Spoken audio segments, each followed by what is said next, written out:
Hello everyone, and welcome back to another Space Marine 2 video. Now, we don't have a mission one, as you can see in the thumbnail. This is part 2 now of my heroic weapons review. So I've gotten every single heroic weapon. I have unlocked everything. I have tested every single one in a true solo scenario as well, so that I had no altercations or teammates causing any issues, so I was able to test it just in a vacuum by myself to see. And then obviously testing in a vacuum is not always a good thing. I'll be the first one to say that, because you can get skewed results, as this is a team-based game and certain things will perform better as a team. But it's a good way to get the functionality of a weapon, to just see how it plays out and stuff. So I've tested all of the new weapons we have, and I've went back and looked at the weapons that were changed as well. So I'll touch upon anything that's been addressed or changed, and then all of the new stuff. So the first one here that we'll address is the heroic Chainsword, as it was buffed. Yeah, it's still bad. I would not recommend this. It is way too slow. Once again, building in for the heavies, like it says, I would use the double stomp build that I have here, where it buffs all of your heavy damage, and especially with its cleaving potential and its high damage count, a stomp build which should be able to clean hordes out. But it just becomes a trading machine, and the problem is that it's so slow that the trades are not worth it. With trades, you want it to be where if you're comboing or doing something, the trades themselves set the enemies up for execute, and immediately you either can't be stunned out of it, or that you can then mitigate the damage you're taking or get the health back as you're trading, set them up for an execute them, get the contested health back, and then, you know, Bob's your uncle, you can make the weapon work. So the heroic Chainsword, I wouldn't recommend. That was one of the things that was changed as of one of the recent patches with the new heroic weapons. I wouldn't recommend it again, simply by the virtue of it's just way too slow. It runs in the same issue as the Xeno Phase Blade. They are way too slow of weapons. You can just do things better and faster with the other variations of them, and it means that you have less downtime when you're recovering and trying to melee combo. Like with fencing here, I can do an entire double stomp combo before the heroic one can even get the first stomp out, pretty much. That's not good. Yeah, you're doing more damage, but the enemies are going to dodge away, they're going to move away, so you'll find yourself missing more than you'll actually hit. So that's covering that. Next, we'll look at the heavy bolt pistol, if we have access to it here. We do. So the heavy bolt pistol, as you can see here, you get less ammo, a lot less mag, less accuracy, and a little bit more damage. Why would you go into this and build it? Is that it stops enemies from calling in reinforcements, and its headshots kill in one shot. This is not worded correctly. What they meant to say is that with this gun, if an elite scream is calling for help, what you can do is you can shoot them in the head and it kills them in one shot. It's not if you shoot anyone calling for reinforcements, it will automatically stop them no matter where you hit them. You have to headshot them. It does kill them instantly though, that is true. This one is very much a niche flavor pick, I would argue. I don't have issues with enemies calling for reinforcements. Usually you can hit them before that becomes a problem. And you can just build it the same way, build into a headshot build of the heavy bolt pistol, and then go from there. I just run the more ammo one already, but you're cutting so much ammo out as it stands. This one is, that's up to you. This one is take it or leave it. It's not a huge difference in performance other than you have way less ammo, and you're only using it mostly for stopping reinforcements then. I would argue I like having more ammo so I can spam it more, and I don't have an issue with reinforcements myself, so that's your choice if you want to. Not my favorite, but it's not one of those scenarios where I dislike it.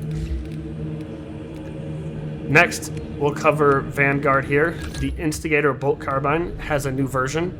Less accuracy, better rate of fire, a little bit less ammo, just a little bit more. And it has a little bit less main ammo, but it has more firepower. The big difference here, again, is that it fires rounds in higher rate of bursts. It fires 5 shots instead of 3.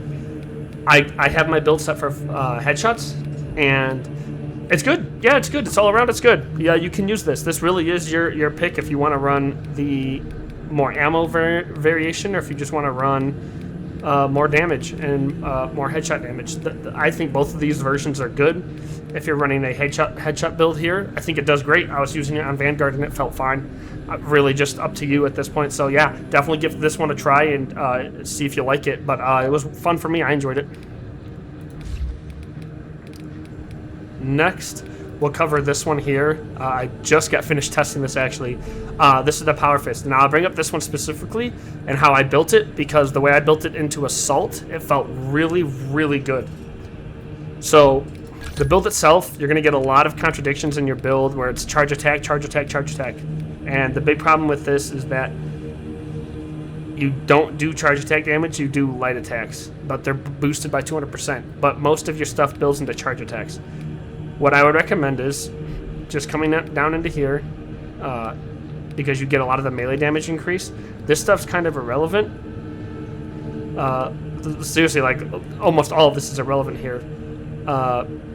You could do this. The combo is definitely worth it though, but most of these perks are literally irrelevant for the Power Fist. It's one of the biggest problems I have with these heroic weapons is that they nullify or counteract or counterintuitive to actual builds for themselves.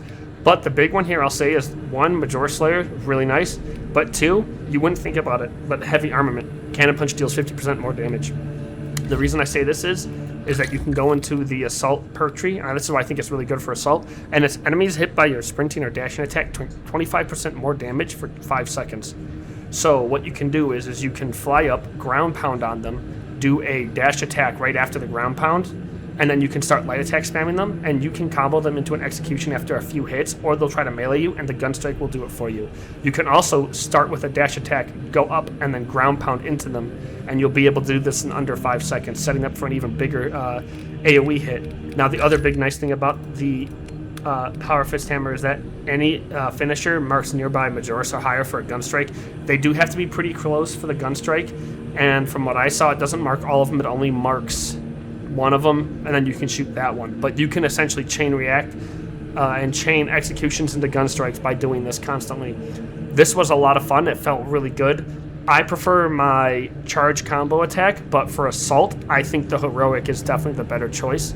And then for Bulwark, you would build into the other version of this weapon. But you can't change, or you can't make separate loadouts, so you really do have to constantly change these if you want to go into the Heroic Power Fist, or if you want to go into a combo Power Fist with charged heavy attack. So that's something to pay attention to. Another one here I didn't think I would end up liking, but it wasn't that bad actually, is the Heavy Bolter Heroic. Now what this does is it lowers a lot of your stuff. It gives you a little bit more damage. Everything else stays the same. But the big one here is that it gives you an increased parry window. And after a gun strike, it gives you a instantly cooled. So what this becomes is you become an in-fighter heavy. So what happens is you run into them. You have no accuracy, but you don't need to. You fight point blank. You shoot them in the head. You have now a fencing parry window for all of your stuff. And then you can gun strike. And if you also have like the on gun strike, you can't be staggered or things like that. That also helps a lot. But you get staggered or with the gun strike, go back to shooting them in the head, and then you execute, and you can rinse repeat. It wasn't bad, actually. I didn't mind this one. I would give this one a try to see if you like the in-fighting version of a heavy. Don't build into melee, just build into the parrying. As you can see here, too, I believe I have it right here, yeah. Perfect parry and block windows. If you run this with that as well, that means you should be getting a roughly 75% increased parry timing. It is very, very, very strong. And I would definitely try it once to see. Now, I don't know if I'd build into the standing still, but you can do that, the face trade at point blank, and then when they go to hit you, you can parry out of it. Or you could also go with like Fortitude, or I wouldn't go with Thermal Boost, but you could go with these bottom two for sure. But that one was actually pretty fun. So that was that one, covering it. Now, actually, this one's been getting some hate from what I've been seeing online. I don't personally see it. I love the new Heroic Bolt Sniper Rifle. Definitely my favorite go-to at this point in terms of sniper rifles to use. It is very high skill ceiling though, and a high skill floor, making it very unforgiving if you're not used to sniping. So we'll kind of read it real quick first to show you. After performing a headshot, one round is automatically reloaded into the weapon. Now, for reference here, if you see, you have way more firepower, but you have way less headshot multiplier. And you have way more ammo for the normal versions, but your headshot multipliers are way less. This thing is a headshot machine, and it only headshots. If you do anything else, you are hurting yourself because you won't be able to do anything really. This will one-shot put Majoris into execution, or just outright one-shot Majoris on headshot and kill them. Now, the reason why I love this weapon is because it rewards you for being good at the game and knowing how to aim. One of the things you can do here, and I might actually make a video showcasing this weapon and a few of the other ones because they're actually, I think this round, the heroic weapons are so much better. But for this weapon specifically, and I'm not exaggerating this, you can fight a Hellbrute, and when he goes for the melee strike, you parry him and shoot him in the head, you stun him long enough to get one of these rounds off into his head, you will take out about a fifth of his HP or a sixth of his HP with a single shot, roughly. So you can quite literally solo dreadnoughts with this sniper rifle because of how easy it is. And those are the harder enemies to headshot, I would argue, even against Carnifexes. So this thing by no means is bad or in a bad place. It is a high skill ceiling and a high skill floor, meaning it is very unforgiving. So if you're going to use this, you need to practice or really know enemies' movement patterns and such. But I would recommend getting good with this and learning how to do it, because once you do, you are going to absolutely annihilate enemies. Something to note, though, real quick here. I think I have it over here. Reloaded Restoration, I do have it equipped. It does not work. There's just nothing else really that I care about putting on this weapon. So that's why I have that. You could do Honed Precision, though. That wouldn't be terrible. But any of the ammo restoration perks do not work with this. So that goes for Snipers, Prestige perk 2, Versatile Precision. This does not work either. Now, I don't know if they'll implement this in the future or what, but I'm just letting you guys know now, as of recording for this, that is not the case. Now, I believe that is every single weapon. We'll come over here and check real quick, though. I don't want to give you guys the wrong thing.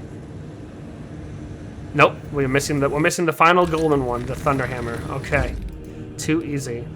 All right.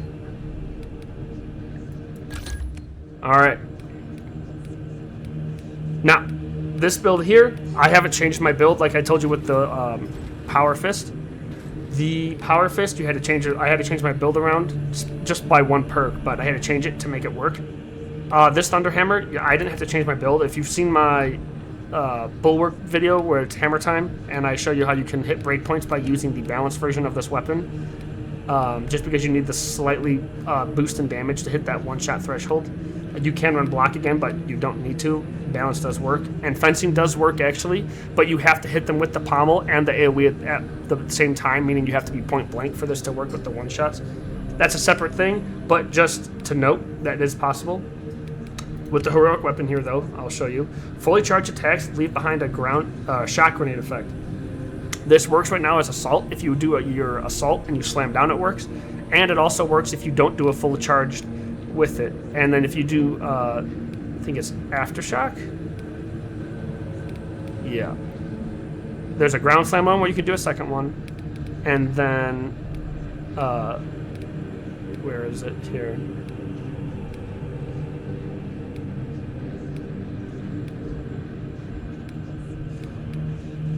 There is one of them here where it says that you do an additional one. Maybe it is ground slam, but it should be aftershock that causes it. But you do a second slam with aftershock, and there we go. Yeah, there it is. Aftershock gains additional smash. Sorry. So that also causes a shock grenade. This weapon is so much fun, and it is quite literally just a better version of the fencing hammer. There was no reason to use fencing on the default if you can run the heroic Storm's Dominion Thunderhammer. Just run this as opposed to the other one, because you can do all the same thing, prep up, slam on top of an enemy, but then you get aftershock and you get the shock grenade effect, and then you can fight them inside of it. This weapon is super fun and is super good. I highly recommend. So Assault gets 2 good bonuses to their arsenal, honestly. And then if you're playing as Heavy and Sniper, you got some really good ones. Overall, a big plus. The Instigator, like I said, you can definitely run that. I think the Heavy Bolt Pistol is honestly the weakest one of this, just because I don't think it does anything too crazy with how it's performing. But if it's something you want to use to like stop reinforcements calls, then that is definitely something that you would want to put into your arsenal and use. But that's it for the weapons. If you guys have any feedback, please let me know. And I'll see you guys in the next one. Thanks for watching. Bye!